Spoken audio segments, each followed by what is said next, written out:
الرحمن الرحيم ولنبلونكم بشيء من الخوف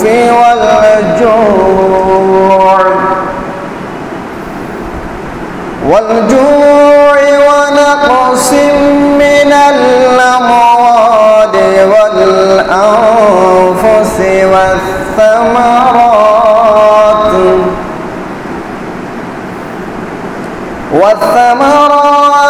وبشر الصابرين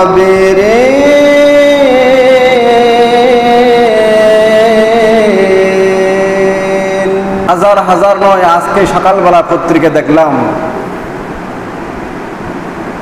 প্রায় ৩৬ লক্ষ মানুষ এখন বর্তমানে বাংলাদেশে পানিবন্দী। অনেক শিশু কিশোর, অনেক মানুষ মারা গেছে। এমন অনেক সন্তান আছে নিজের বাবার লাশটা নিয়ে এক টুকরো মাটি খুঁজতেছে দাফন করার জন্য, কোথাও মাটি পাওয়া যাচ্ছে না। আবার সেও নিজেও অনাহারে অর্ধাহারে নিজে আবার দুর্বল হয়ে যাচ্ছে। বাবাকে নিয়ে চিন্তা করার সেই সময় তার মাঝে নাই। বিদ্যুতের একটা খুঁটি ধরে সেই সন্তান বেঁচে গেল, আরেকজন গিয়ে তাকে উদ্ধার করে নিয়ে আসলো। তাকে জিজ্ঞেস করা হলো, তোমার বাবা কোথায়? সেই বলে, যে বাবা আমাকে উদ্ধার করে, যে বাবা আমাকে বাঁচাইতে গিয়ে আমার বাবাই মনে হয় এখন পানির নিচে তলিয়ে গেছে, জানি না আমার আব্বা বেঁচে আছে কিনা। আবার সেই সাথে আমাদের বর্তমান বাংলাদেশে একটা সরকারের বিদায় আর একটা সরকারের দায়িত্ব গ্রহণ, এই দিক দিয়ে রাজনৈতিক, অন্য দিক দিয়ে প্রাকৃতিক, তৃতীয় দিক দিয়ে বৈদেশিক বিভিন্ন সমস্যা জর্জরিত একটা বাংলাদেশে এমন একটা মুহূর্তে আল্লাহ পাক সুবহানাহু ওয়া তাআলা আমাদেরকে সুস্থ রেখেছেন, ভালো রেখেছেন সমস্ত দিক দিয়ে। সুতরাং সেই মওলায়ে কায়নাতের দরবারে শুকরিয়া আদায়ের আওয়াজ তো আরো বড় হওয়া দরকার। সবাই বলি আলহামদুলিল্লাহ।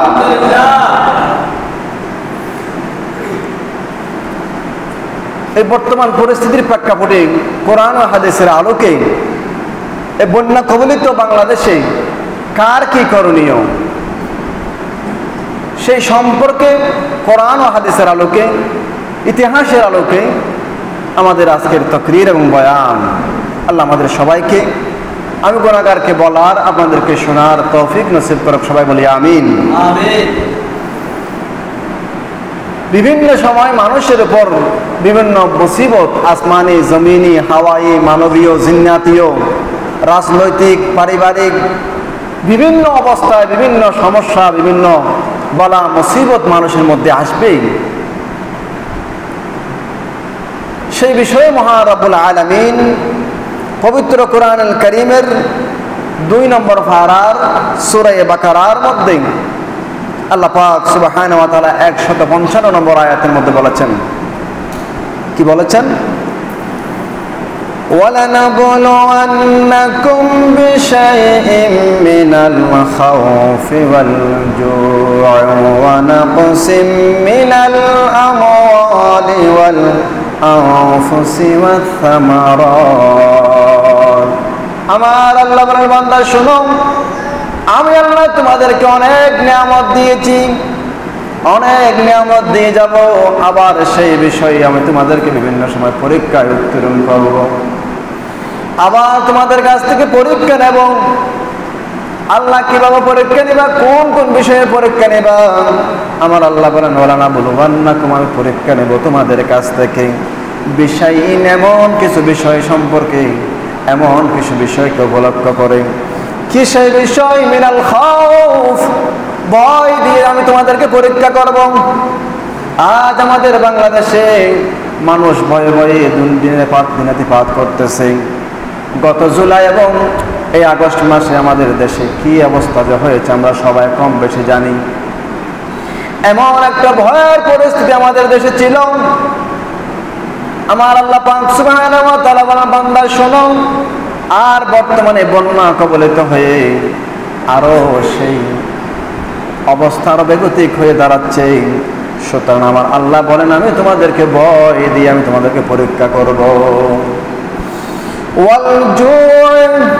এবং আমি তোমাদেরকে অনেক নিয়ামত দিয়েছি। আমরা সবাই মাছে ভাতে বাঙালি, ডাল ভাতে বাঙালি, কিন্তু বর্তমান এমন অনেক মানুষ আছে যার ব্যাংকের মধ্যে হাজার লক্ষ কোটি টাকা ভরে আছে, কিন্তু সেও বলে বাইরে আমাকে এক মুঠো মুড়ি হলে দাও, অন্তত পক্ষে আমি একটু খিদাটা নিবারণ যেন করতে পারি। যে ব্যক্তি কোটি টাকার মালিক, ব্যাংকের ব্যালেন্সের মালিক, মার্কেটের মালিক, দুন বেদুন সম্পত্তির মালিক, জায়গার মালিক, জমির মালিক, সেও বলে আমাকে একটু ত্রাণের ব্যবস্থা করে দাও, যেন দুমুঠো ভাত যেন দাও, শুকনা হোক আর রান্না হোক যেভাবে হোক না কেন, একটু খাবারের ব্যবস্থা করো, খিদায় একটা ছোঁ ছোঁ করতেছে। আমার আল্লাহ বান্দা, আমি তোমাদেরকে বিভিন্ন সময় খোদা দিয়ে আমি আল্লাহ তোমাদেরকে পরীক্ষা করব। আর কি নিয়ে পরীক্ষা করব? তোমাদের সেই সম্পদ, যেই জায়গা তুমি অর্জন করেছ, যেই জমি তুমি অর্জন করেছ, সেই জমিটা আমি আল্লাহ নদীর মাধ্যমে ভেঙে নিয়ে যেতে পারি। সেই মার্কেট আমি আল্লাহ ভূমিকম্প দিয়ে বন্যা আক্রান্ত করে আমি ভেঙে দিতে পারি, নষ্ট করে দিতে পারি। শুধু এতটুকুই না, আমার আল্লাহ বান্দা, তোমার গরু গোয়াল ঘরের মধ্যে গোয়াল ভর্তি গাভী, গোয়াল ভর্তি গরু, মহিষ আমরা এখন দেখতে পাচ্ছি, সেই গরু মহিষ পর্যন্ত ফেলে দিয়ে নিজের আপন জান বাঁচানোর জন্য মানুষ দিক বেদিক ছুটাছুটি করতেছে। আমার আল্লাহ বান্দা, আমি তোমাদের সেই সম্পদ, গরু বলো মহিষ বলো, যে সম্পদ তুমি অর্জন করেছ, ওই সম্পদের আমি ক্ষতি করেও তোমাদের কাছ থেকে আমি আল্লাহ পরীক্ষা নেব। আর কিসের পরীক্ষা নেব? ওয়াল আনফুসি, এমনকি আমি তোমাদের জান পর্যন্ত নিয়ে নেব, তোমাদের প্রাণ পর্যন্ত নিয়ে নেব, জান প্রাণ নিয়েও আমি তোমাদের কাছ থেকে পরীক্ষা নেব। আমার আল্লাহ বলেন, শুধু এতটুকু বিশ্বাস না, ওয়াসামারাত, তুমি বাগান ভর্তি, তোমার বাগান, তোমার ক্ষেত একেবারে ফসলে ভরা হয়েছিল, সেই ক্ষেতের ফসল আজ বর্তমান 2024 সালের আজ 23 তারিখ, 23 আগস্ট 2024 সালের বর্তমান কি অবস্থা দাঁড়ালো? গোয়াল ভর্তি গরু মহিষ সব কিছু নষ্ট হয়ে গেল, পুকুর ভরা মাছ নষ্ট হয়ে গেল, এইভাবে জমি ভরা আমাদের সুন্দর ফসল সবকিছু নষ্ট হয়ে গেল। আমার আল্লাহ বলেন, আমি তোমাদেরকে বিভিন্ন এই গুরুত্বপূর্ণ বিষয়ের উপর বিভিন্ন সময় আমি আল্লাহ তোমাদের কাছ থেকে পরীক্ষা নেব। আর সেই পরীক্ষার মধ্যে তোমাদের উত্তীর্ণ হতে হবে। এখন কথা হলো, আল্লাহ এই সময়, বিপদের সময় আমাদের কি করণীয়, আমাদেরকে কি করতে হবে, সেই সমাধান আমার আল্লাহ পাক সুবহানাহু ওয়া তাআলা কুরআনে কারীমের 2 নম্বর পারায় সূরা বাকারায় 154 নম্বর আয়াতের মধ্যে আমার আল্লাহ বলেন, কি বলতেছেন? ইয়া আইয়ুহাল্লাযীনা আমানুস্তাঈনু বিস-সাবরি ওয়াস-সালাহ ইন্নাল্লাহা মা'আস-সাবিরিন। আমার আল্লাহ বলেন, বান্দা, আজ 2024 সালের 22-23 তারিখের মধ্যে, 22-23 আগস্ট, এই মাসে, এই সালে আজ বর্তমানে প্রায় 36 লক্ষ মানুষ পানিবন্দী। সেই মানুষরা এখন যে বিপদে আছে, যার বিপদের কথা, যে বিপদে পড়েছে, সেই ছাড়া আর কেউ বলতে পারবে না সে কেমন বিপদে আছে। আমার আল্লাহ বান্দা, ঠিক সেই মুহূর্তের মধ্যে তোমার একটা করণীয় হলো কি জানো? ও রাষ্ট্রপ্রধান, সরকার, আমাদেরকে ত্রাণ দাও, আমাদেরকে সাহায্য করো, আমাদেরকে বাঁচাও। কেউ বলবে এরকম, আর কেউ বলবো ও মেম্বার, চেয়ারম্যান, এমপি, মন্ত্রী, কে কোথায় আছো, আমাদেরকে বাঁচাও। আর কেউ বলবো ও ধনাঢ্য ব্যক্তি, কে কোথায় আছো, আমাদেরকে বাঁচাও। এই কথা অনেকেই বলবে। আমার আল্লাহ বলেন বান্দা শুনে শুনে কখন কি কথা বলতে হবে, কখন কোন আবেদন করতে হবে, কখন কি করতে হবে শুনে রাখো। আমার আল্লাহ বলেন যে কোনো বিপদ আসুক না কেন, বিপদ আসার সাথে রাতে বাংলাদেশ নয় সারা পৃথিবীর কোন মুসলমান কখনো সর্বপ্রথম কোন মানুষের কাছে আশ্রয় চাইতে পারে না। তো কি করব? আমার আল্লাহ বলেন সর্বপ্রথম তুমি যদি বলো আমাদের পাশে দাঁড়াও, আমাদের পাশে দাঁড়াও, ও ভাইরা কে আছো আমাদের পাশে দাঁড়াও, আমার আল্লাহ বলেন না না না না, কেউ তোমার পাশে দাঁড়ানোর সুযোগ আমি আল্লাহ রাখবো না যতক্ষণ পর্যন্ত আমি আল্লাহ সুযোগ না দিই। এই জন্য আমার আল্লাহ বলেন সর্বপ্রথম তোমাকে যে কাজটা করতে হবে সেই কাজ হলো ওয়াস্তাইনু বিস-সাবরি ওয়াস-সালাহ। যে কোনো সমস্যা, যে কোনো বিপদে আসুক না কেন, বিপদ আসার সাথে সাথে ধৈর্যহারা হওয়া যাবে না, সর্বপ্রথম সবর করতে হবে। আর কি করতে হবে? সাহায্য চাইতে হবে। কার কাছে প্রথমে সাহায্য চাইবেন? আমার আল্লাহ সর্বপ্রথম সাহায্য চাইতে হবে আমি মালিক মাওলার দরবারে, কারণ এই বিপদ তো আমি আল্লাহ দিয়েছি। যে কোনো অবস্থায় হোক, যে কোনো পরিপ্রেক্ষিতে হোক, পরীক্ষা নেওয়ার জন্য হোক অথবা ধ্বংস করার জন্য হোক, যেইভাবে হোক, যে পরিবেশ সৃষ্টি হয়েছে সেই পরিবেশের সৃষ্টি তো আমি আল্লাহ করেছি, আমার ইশারায় তো সব কিছু হচ্ছে। সুতরাং সর্বপ্রথম আমি আল্লাহর কাছে কি চাইতে প্রার্থনা করতে হবে। কিভাবে প্রার্থনা করব? আল্লাহ সেই প্রার্থনার ধরনটা কি হবে? কি রোজা রাখবো, না হজ করব, না যাকাত দেব, আল্লাহ কোন ইবাদতটাকে করব? আমার আল্লাহ বলেন সেই মুহূর্তে, ওই মুহূর্তে মানুষ ধনী হোক আর গরিব হোক, সবাই যখন একই অবস্থায়, সবার এমন একটা আমল দিতে হবে যে আমলটা ধনী হোক আর গরিব হোক সবাই যেন করতে পারে। আমার আল্লাহ বলেন সর্বপ্রথম আমার কাছে সাহায্য সবার প্রথম উপায় হলো নামাজ। আর নামাজ সাথে সাথে জোহরের ওয়াক্তের সময়ের প্রয়োজন নাই, আসরের ওয়াক্তের সময়ের প্রয়োজন নাই, সাথে সাথে উযু করে অথবা পানি না থাকলে তায়াম্মুম করে আমি আল্লাহর দরবারে তুমি নফল নামাজের জন্য দাঁড়িয়ে যাইবা। নফল নামাজ দাঁড়িয়ে যাওয়ার সাথে সাথে তখন আমার আল্লাহ বলেন ওয়াসজুদু ওয়াকতারিব, যেই বান্দা আমি আল্লাহর কুদরতে সিজদা দিতে দেরি, আমি আল্লাহ ওই বান্দার কাছে যাতে আর দেরি করি না। সবাই বলি সুবহানাল্লাহ।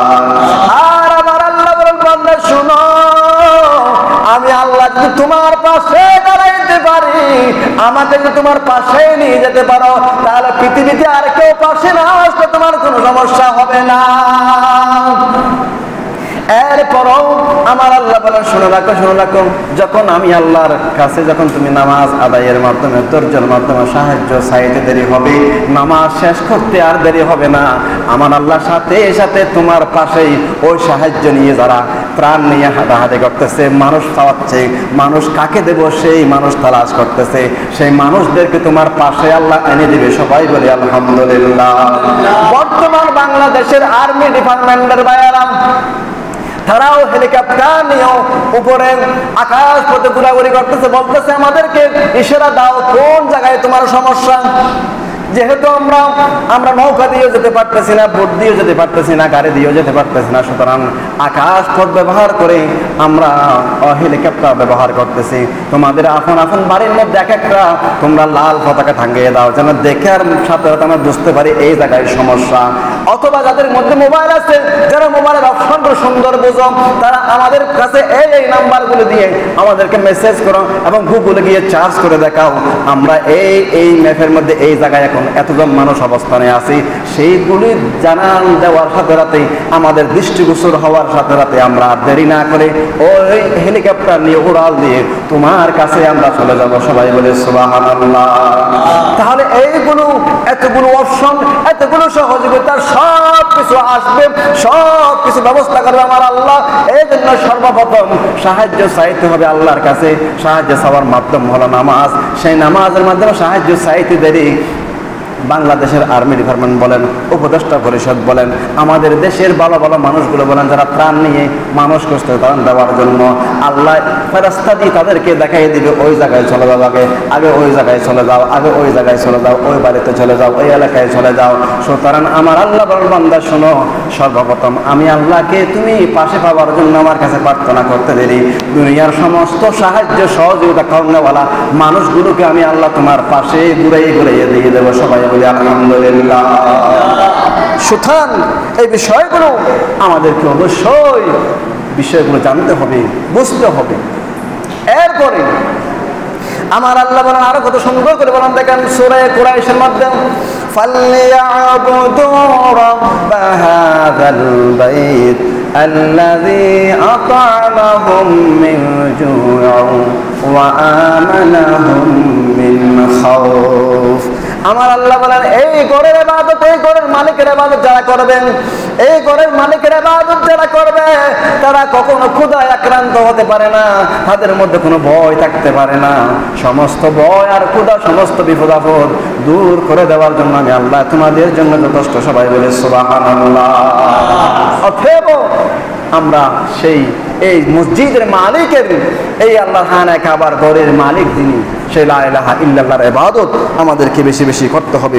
অতএব এই ধরনের ইবাদতগুলো, সাহায্যগুলো যারা চাইতে জানবে, করতে জানবে, আল্লাহ পাক সুবহানাহু ওয়া তাআলা তাদের জন্য বলছে ওয়াবাশশিরিস সাবিরিন, সেই ধৈর্যশীল মানুষদেরকে, সেই নামাজি মানুষদেরকে আমি আল্লাহ সুসংবাদ দিয়ে দিচ্ছি।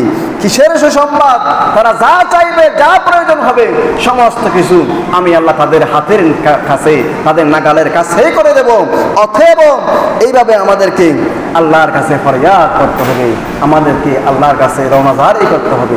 এরপরও এই বর্তমান বাংলাদেশে আমরা যতটুকু দেখতেছি, যতটুকু মিডিয়ার মাধ্যমে জানতে পারতেছি, আমাদের প্রাকৃতিক দুর্যোগ, থেকে যে দুর্যোগ আমাদের দেখতেছি, অতিবৃষ্টি হওয়ার কারণে যে বন্যা আমরা দেখতে পাচ্ছি, সেই বন্যার সাথে আর একটা যুগ হলো আমাদের পার্শ্ববর্তী রাষ্ট্র ইন্ডিয়া তথা ভারত।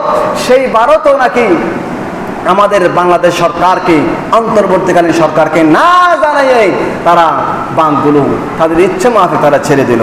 আবার তারা বলতেছে না, আমরা ছেড়ে দিই নাই, পানি বেশি হয়ে যাওয়ার কারণে উপসে পড়ে আপনাদের বাংলাদেশে ঢুকে পড়েছে। তাহলে বিষয়টা কোথায়? সমস্যা কি সরকার, আমাদের বর্তমান উপদেষ্টারা যারা আছে, আমাদের যে সিটিজেন যারা আছে, তাদের কথাগুলো সত্য নাকি সে ভারতের রাষ্ট্রদূতের কথা সত্য? আমরা কেউ জানি না। কেউ না জানলেও জানে কে? সবাই বলেন, কে জানে? লা ইলাহা ইল্লাল্লাহ জানে। অতএব সেই আল্লাহকে যদি বিশ্বাস করেন, সেই আল্লাহকে যদি আপনার আমাদের বাংলাদেশের কথা বলেন অথবা ভারত সরকারের কথা বলেন, আপনারা সবাই তো একটা বিষয়ে একমত, আমরা সবাই ধর্ম অনুসরণ করি, মানি। ওনারা ওনাদের ধর্ম অনুসরণ করে, আমরা আমাদের ধর্ম অনুসরণ করি। আমরা সবাই এক কথা জানি আর মানে আমাদের সকলের খালেক এবং মালিক একজন আছে না নাই? সেই লা ইলাহা ইল্লাল্লাহ, আমরা সেই সৃষ্টিকর্তার প্রতি আমাদের আস্থা, সেই সৃষ্টিকর্তা আমাদের সব কিছু সামিউন বসীর, সেই সৃষ্টিকর্তা সব কিছু দেখে এবং শুনে। অতএব সেই সৃষ্টিকর্তা দিকে একটু যদি খেয়াল করি, আপনি যদি ধর্ম মানেন, আপনি যদি, আমরা সবাই একই সৃষ্টিকর্তার সৃষ্টি, এই কথা যদি আপনি মানেন, তাহলে আপনি কখনো রাষ্ট্রীয়ভাবে হোক, ব্যক্তিগতভাবে হোক, রাজনৈতিকভাবে প্রতিহিংসার কারণে হোক, কখনো আপনারা এই আমাদের পার্শ্ববর্তী ভারত রাষ্ট্র এই কাজ করতে পারে না। তো আমরা এরপরও তাদের সাথে একটু সুসম্পর্ক রাখতে চাই। কেন? তাদেরকে ভয় করতেছি না, ভয় নয়। আমরা মুসলমানরা যা কিছু করি কোরআন ও সুন্নাহ মোতাবেক করি। কারণ আমার রাসূল বলেছেন, তোমার পার্শ্ববর্তী যে আছে আগে তার সাথে তুমি সুসম্পর্ক রাখো। ইয়া রাসূলুল্লাহ, আমার পার্শ্ববর্তীকে? আমার রাসূল বলেন, শুনে রাখো, তোমার আপন ভাই তোমার পার্শ্ববর্তী নয়, তোমার আপন বাবা তোমার পার্শ্ববর্তী নয়, তোমার নানা তোমার পার্শ্ববর্তী নয়। এক কথায় তোমার পার্শ্ববর্তী হলো ওই ব্যক্তি, সেই বাবা হোক, ছেলে হোক, অথবা চাচাতো ভাই হোক, ফুফাতো ভাই হোক, অথবা অন্য কোনো দুঃসম্পর্কীয় আত্মীয় হোক, অথবা সে মুসলিম হোক আর অমুসলিম হোক। এক কথায় আমার রাসূল বলেন, তোমার ঘরের দরওয়াজা খুলে, তোমার ঘরের দরওয়াজা খোলা, যার দরজা আগে দেখবা সেই হলো তোমার প্রতিবেশী। আমার রাসূল বলেছেন, তোমার প্রতিবেশীর সাথে সুন্দর আচরণ করো, প্রতিবেশীর সাথে সুসম্পর্ক রাখো। আমার রাসূল একথা বলেন নাই ভাইয়ের সাথে সুসম্পর্ক রাখো, মায়ের সাথে সুসম্পর্ক রাখো। সেই মুহূর্তে, এই মুহূর্তে আল্লাহ বলেছেন, আল্লাহ রাসূল বলেছেন, তোমার প্রতিবেশীর সাথে তুমি কি করো? সুসম্পর্ক রাখো। আমার রাসূল করিম সাল্লাল্লাহু আলাইহি ওয়াসাল্লাম প্রতিবেশীর সাথে সুসম্পর্ক কথা বলতে বলতে এত অধিকভাবে বলতেছেন, সাহাবায়ে কেরাম বলতেছেন, আমরা মনে করছিলাম মনে হয় মানুষ মারা যাওয়ার পরে যেমনি ভাবে বাবার সম্পত্তির অংশীদার ছেলে হয়ে যায়, মেয়ে হয়ে যায়, মনে হয় প্রতিবেশীকে মনে হয় আমার রাসূল তার উত্তরাধিকারী জায়গা জমির সম্পত্তির মালিককে মনে হয় বানিয়ে দেবে। এমনভাবে কঠোরভাবে বলেছেন, তোমার প্রতিবেশী যেমন আমার এই হাফেজ সাহেবের প্রতিবেশী হলেন, এখন আমার এই মুরব্বী যিনি ওনার পাশে বসাছে উনি ওনার প্রতিবেশী। এখন ওনার পাশে আপনার পাশে যিনি বসা আছে উনি হচ্ছে আপনার প্রতিবেশী। আমি এখন গাড়িতে উঠলাম, আমার গাড়ির বাম পাশে বা ডান পাশে যিনি বসবেন তিনি আমার এখন প্রতিবেশী। এইভাবে আমার ঘরের সাথে যার ঘর বাজানো থাকবে, সেই মুসলিম হোক, হিন্দু হোক, বৌদ্ধ হোক, খ্রিস্টান হোক, সে আমার প্রতিবেশী। আমার রাসূল বলেছে তোমার প্রতিবেশীর সাথে তুমি কি রাখো? সুসম্পর্ক রাখতে হবে। কি জন্য? তোমার জন্য, দেশ এবং ইসলামের শান্তির জন্য। শান্তিময় জীবন সবাই চায়। সেই শান্তিময় জীবন পেতে হলে একটা কথা বাস্তবায়ন করতে হবে, আমার রাসূলের কথা বাস্তবায়ন করতে হবে, কোরআনের কথা বাস্তবায়ন করতে হবে। আমরা মুসলমান যারা, এই জন্য আমরা সবসময় চাই আমাদের পার্শ্ববর্তী রাষ্ট্র হচ্ছে ভারত বা ইন্ডিয়া, সেই ভারতের সাথে আমাদের স্বাধীনতার পর থেকে আজ পর্যন্ত সমস্ত সরকার প্রধানগুলো চাইছিল তাদের সাথে কিছু সম্পর্ক রাখার জন্য। কিন্তু হ্যাঁ, তাদের ব্যাপারে বলবো, আপনারা কেন এই কথাগুলো মানবেন না? আপনারা কেন এর ফলে যদি অমানবিক কিছু করে থাকেন, তাহলে একটা বিষয় খেয়াল করেন, আপনারা সবাই ধর্ম মানেন, আপনারা সবাই একথাতে বিশ্বাসী যে আমার রাসূল নিয়ে আপনাদের ব্যাপারে হয়তো কেউ মানতেছে কেউ মানতেছে না, কিন্তু সকলের স্রষ্টা, সকলের খালেক এবং মালিক একজন, সৃষ্টিকর্তা একজন। এই কথা সকল ধর্ম, সকল বর্ণ সবাই মানে, সবাই জানে। অতএব সে কথা আমার আল্লাহ পাক সুবহানাহু ওয়া তাআলা কোরআনে কারীমের মধ্যে সূরা ইনসার মধ্যে বলতেছেন, ইয়া আইয়ুহান নাস তাকু রাব্বাকুমুল্লাযী খালাকাকুম মিন নাফসিন ওয়াহিদা। আমার আল্লাহ বলেন, বান্দারে আমি তো হিন্দু বলি নাই, বুদ্ধ বলি নাই, খ্রিস্টান বলি নাই, মুসলমান বলি নাই, ইমানদার মুসলমানদেরকে আমি সৃষ্টি করেছি, এই কথা বলি নাই। আমার আল্লাহ বলেন, আমি সমস্ত মানব জাতিকে একই আত্মা থেকে আমরা সৃষ্টি করেছি। একই আত্মাকে, সে একই আত্মা হচ্ছে হযরতে যিনি সর্বপ্রথম আল্লাহ মানব সৃষ্টি করলেন, সেই মানবের নাম সাইয়েদনা আদম আলাইহিস সালাতু ওয়াস সালাম। সে আদম আলাইহিস সালাতু ওয়াস সালামের এই একটা প্রাণ থেকে আমি আল্লাহ সমস্ত মানব সৃষ্টি করেছি। সেখান থেকে আজ মুসলমান বলেন, হিন্দু বলেন, বৌদ্ধ বলেন, খ্রিস্টান বলেন, সবাইকে লা ইলাহা ইল্লাল্লাহ কোরআনের সূরা ইনসার এই আয়াত দ্বারা বোঝা যাচ্ছে আমরা সবাই একই আত্মা থেকে সৃষ্টি। সেই দিক দিয়ে আমরা এক এক ধর্ম অনুসরণ করার কারণে, এক এক পরিবারে, হিন্দু পরিবার আসার কারণে আমি হিন্দু হয়ে গেলাম, আমি বুদ্ধ পরিবার আসার কারণে আমি বুদ্ধ হয়ে গেলাম, মুসলিম পরিবার আসার কারণে আমি মুসলিম হয়ে গেলাম, কিন্তু কোরআনের আয়াত আমাদেরকে বলে আমরা সবাই একই ব্যক্তি থেকে সৃষ্টি। সুতরাং আমরা সবাই একই বাবার সন্তান, একই বাবার সন্তান। এই কথা আপনি বিশ্বাস করেন, তাহলে আপনার পক্ষ থেকে, কোন রাষ্ট্রের পক্ষ থেকে, কোন ব্যক্তির পক্ষ থেকে এইভাবে গেট খুলে দিয়ে, বন্যা দিয়ে মানুষকে মেরে নেওয়া, মানুষকে ধ্বংস করে দেওয়া কখনো মনুষ্যত্ব হতে পারে না, কখনো প্রতিবেশীর আশ্রয় হতে পারে না, কখনো মানুষ মারা যায় না ওই ব্যক্তিকে যদি তারা করে থাকে। অতএব আপনারা সেই বিষয়গুলো খেয়াল রাখবেন, সেই বিষয়গুলো আমাদের সকলকে খেয়াল করতে হবে। এরপরও যারা মানব বেশি দানবের আকৃতি প্রমাণ করতেছে, তাদের জন্য কত বড় দুঃসংবাদ শুনেন। আপনারা মনে করতেছেন আমরা উজানের মানুষ, আমাদের ভারত উজান, আমরা পাটি এলাকার মানুষ, পানি দিলে স্বাভাবিক পানির গতি হচ্ছে নিচে চলে যাওয়া, আমরা পানি দিয়ে আপনাদেরকে পানি দিয়ে আমরা আক্রান্ত করব। বাইরে পানি দিয়ে খেলা করিয়েন না, কারণ এই পানি আমরা ইতিহাস দেখেছি। এই পানি কার কথা শুনেছে সেই ইতিহাসগুলো একটু খেয়াল করা দরকার। বিশেষ করে ভারত ভাইকে বলবো, ভারত সরকারকে বলবো, যারা দায়িত্বে আছেন, দায়িত্বশীল ব্যক্তি, তাদেরকে বলবো, আপনারা যারা পানি নিয়ে খেলতেছেন আপনাদের ইতিহাস জেনে রাখা দরকার। আপনাদের সেই ইতিহাসটা আবার স্মরণ করিয়ে দিতে চাই। আমাদের সেই ভারতবর্ষে হযরতে হাজা গরিব নওয়াজ আজমেরি সংসারী রহমতুল্লাহ আলাইহি, ওনার ইতিহাসটা কোনো স্বর্ণ করে লেখা আছে, যিনি আনা সাগরের সমস্ত পানি ওনার একটা বদনার মধ্যে নিয়েছিলেন। ঠিক কিনা ভাইরা আমার? বলেন না ঠিক কিনা বেটি? সে আনা সাগরের পানি একটা বদনার মধ্যে নিয়েছিল। সেই হিন্দু ছিল না, বৌদ্ধ ছিল না, খ্রিস্টান ছিল না, আমাদের মধ্যে মুসলমান ইমানদার সবাই বলি আলহামদুলিল্লাহ। সেই পাওয়ার, সেই ক্ষমতা মুসলমানদের মধ্যে আছে, সেই পাওয়ার মুসলমানদের মধ্যে আছে। অতএব আমরা এরপরও বলতে পারেন, এরপরও যে এতে পানিগুলো আসতেছি আমরা কেন এগুলো করতে পারতেছি না? ওই যে আল্লাহ বলতেছেন, আল্লাহ বিভিন্ন সময় পরীক্ষা নেবে, সেই পরীক্ষায় উত্তীর্ণ হতে হবে। দোয়া দিয়ে যদি সবকিছু হতো, তাহলে আমার রাসূলের জিন্দেগিতে, আমার রাসূলের দোয়াতে একটাও ফেরত যেত না। আমরা সবাই জানি, সবাই মানে কথা। এরপরে রাসূলকে এত যুদ্ধ করতে হয়েছে কেন? মানুষকে ইশারা দিয়ে বুঝাচ্ছে, আল্লাহ রাসূল দেখাই দিয়েছে যে দুনিয়ার জন্য তোমাদেরকে পরীক্ষায় উত্তীর্ণ হতে হবে। সেই পরীক্ষায় উত্তীর্ণ হওয়ার জন্য যুদ্ধে নামতে হবে, সেই যুদ্ধের জন্য প্রস্তুতি থাকতে হবে। সেই যুদ্ধের মধ্যেই যারা যাবে, যারা শাহাদাত হবে, যারা ইন্তেকাল করে, যারা শহীদ হবে, যারা বেঁচে আছে, যারা গাজী হবে। সুতরাং দুই দিক দিয়ে তাদের জন্য অন্যতম নিয়ামত আল্লাহ রেখেছেন। অতএব আল্লাহ পাক সুবহানাহু ওয়া তাআলা আমাদেরকে এই মুসলমানদেরকে ভীত হওয়ার কোনো সুযোগ নাই। আমরা ভীত হওয়া মুসলমান মানুষ নই। আমরা আরো ইতিহাস আমরা সবাই জানি যে জমজম কূপের পানি, সে জমজমের পানি মরুভূমির মধ্যে, যে মরুভূমিতে বৃষ্টি নাই, যে মরুভূমিতে পানির হাহাকার, সেই জায়গার মধ্যে মুমিন মুসলমান, সেই জায়গার মধ্যে সাইয়েদনা ইব্রাহিম খলিলুল্লাহ, সাইয়েদনা ইসমাঈল জবিহুল্লাহ, তার আপন সন্তান ইসমাঈল জবিহুল্লাহ রাদিয়াল্লাহু আলাইহিস সালাতু ওয়াস সালাম, তার পায়ের আঘাতে, তার পায়ের ইশারায় আল্লাহ পাক সুবহানাহু ওয়া তাআলা জমজম কূপ সৃষ্টি করেছেন। সেই জমজমের পানি আজ সারা পৃথিবীর হিন্দু বলো, বুদ্ধ বলো, মুসলমান বলো, সারা পৃথিবীর মানুষ সবাই খাচ্ছে, সবাই খাচ্ছে।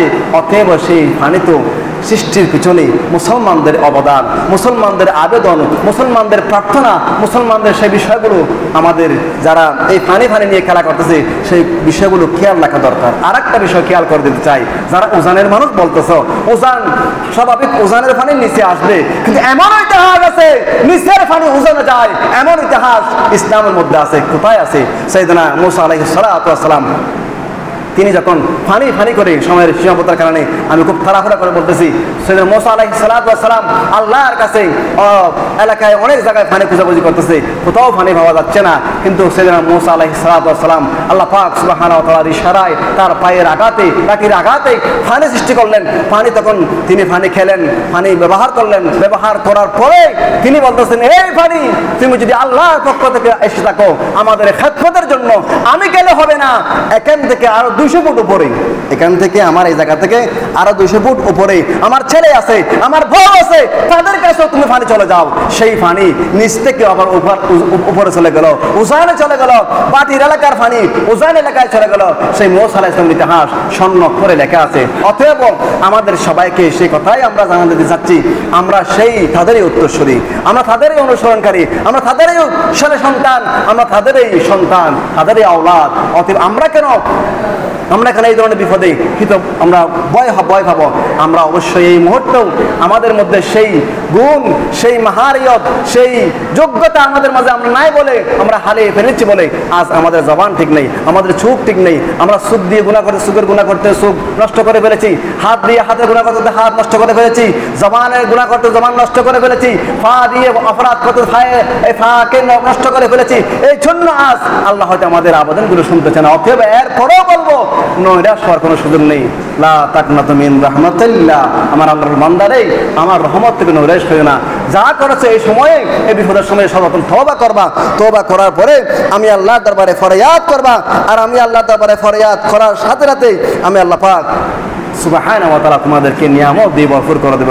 অতএব সেই যারা এইভাবে আক্রমণ করতেছে, জালেমের ভূমিকায় উপতীর্ণ হয়েছে, যদি সে ভারত সরকার যদি আমাদের এই দেশে যদি এইভাবে যদি অন্যায়ভাবে আমাদের সরকারকে না জানিয়ে যদি তারা এই ধরনের কাজ করে থাকে, এইভাবে যারাই বিভিন্ন অবস্থায় জুলুম করেছে, জালেমের ভূমিকা অবতীর্ণ হয়েছে, স্বৈরাচারের ভূমিকা অবতীর্ণ হয়েছে, তাদের জন্য কত বড় মারাত্মক কথা আমার আল্লাহ কোরআনে কারীমে বলতেছেন। শুনেন আপনারা, কোরআনে কারীমের 20 নম্বর পারায় সূরা কাসাসের মধ্যে আল্লাহ পাক সুবহানাহু ওয়া তাআলা বলছেন, ওয়া নুরিদু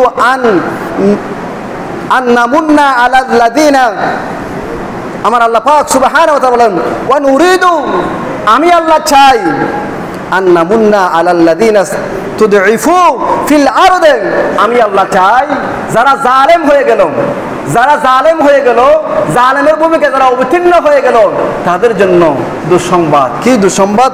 যে জমিন নিয়ে তুমি আজ এত অহংকার করতেছো, সেই জমিন আমি আল্লাহ মজলুমের হাতে অর্পণ করব। শুধু এতটুকুই না, ওয়ানা জাআলাহুম আইম্মাতান, আমি আল্লাহ তাদেরকে নেতা হিসেবে নির্বাচিত করব। ওয়ানা জাআলাহুমুল ওয়ারিসিন, এবং আমি আল্লাহ পাক সুবহানাহু ওয়া তাআলা ওই জায়গা, ওই জমি, ওই এলাকার মালিকানার ওয়ারিস সূত্রে দায়িত্বের ব্যবস্থা করে দেব যারা অতি জুলুম করেছো। সুতরাং যারা জুলুম করতেছো, সেই জুলুম নিয়ে আর কতদিন বেঁচে থাকবা? আমার আল্লাহ বলেন, না, যারা জুলুম করতেছো তোমরা শুনে রাখো, এইভাবে জুলুম করলে কখনো তুমি ওই জায়গায়, ওই পদে, ওই নেতৃত্বে, ওই ভূমির মালিকানা স্থায়ী করে রাখতে পারবে না। আমি আল্লাহর কুদরতের ব্যবস্থাপনায় সেই জায়গা, সেই নেতৃত্বের মালিকানা বানিয়ে দেব মজলুমকে। অতএব আমরা এখন আমাদের সবচেয়ে বড় কাজ হচ্ছে সবাইকে আল্লাহর কাছে তওবা করতে হবে এবং বেশি বেশি করে নিজের জন্য, দেশের জন্য, ইসলামের জন্য দোয়া করতে হবে, বন্যার্থ ভাইদের জন্য দোয়া করতে হবে। সেই সাথে শুধু দোয়া করলেই হবে না, আমার ইরহামু তুরহামু, যদি আল্লাহ রাসূল বলতেছেন শুনো, যদি তুমি তাদেরকে রহম করো তাহলে আল্লাহর পক্ষ থেকে রহম তোমার জন্য অবধারিত হয়ে যাবে। যারাই এই ধরনের বিপদের সময় যারা এগিয়ে আসবে, ওই ব্যক্তির বিপদের সময় আল্লাহর কুদরতির ব্যবস্থাপনায় আল্লাহ তাদের পক্ষে এগিয়ে আসবে। অতএব আমি নিজেও এই বন্যা দুর্গত মানুষদেরকে সাহায্য করেছি। আমি 1000 2000 টাকা দিনে 10,000-এর উপরে দিয়েছি। আপনারা যারা আছেন, সামর্থ্যবান ব্যক্তি আছেন, সবাই এই বন্যা দুর্গত এলাকার মানুষদেরকে সাহায্য করবেন, সহযোগিতা করবেন। আল্লাহ, আমাদের একটা বিষয় খেয়াল করা দরকার, এই দেশে এই কয়দিন হলো অনেক সচিবের বাড়িতে হাজার হাজার কোটি কোটি টাকার বান্ডিল আমরা দেখতে পেয়েছি। আবার অনেকে দেখেছে সেই টাকাগুলো কোথায় রাখবে, কেউ পানিতে ফেলে দিচ্ছে, আবার কেউ মাটিতে দফন করতেছে। সুতরাং আপনার এই টাকা আপনি খেতে পারবেন, বুক করতে পারবেন, এ কথা কোথায় লেখা আছে, কি গ্যারান্টি আছে? অতএব যখন আপনার শারীরিক আছে, সামর্থ্য আছে, আপনার আর্থিক আছে, সব কিছু আপনার প্রতিবেশী যারা আজকে বর্তমান বন্যা আক্রান্ত হচ্ছে তাদের সেবায় এগিয়ে আসুন।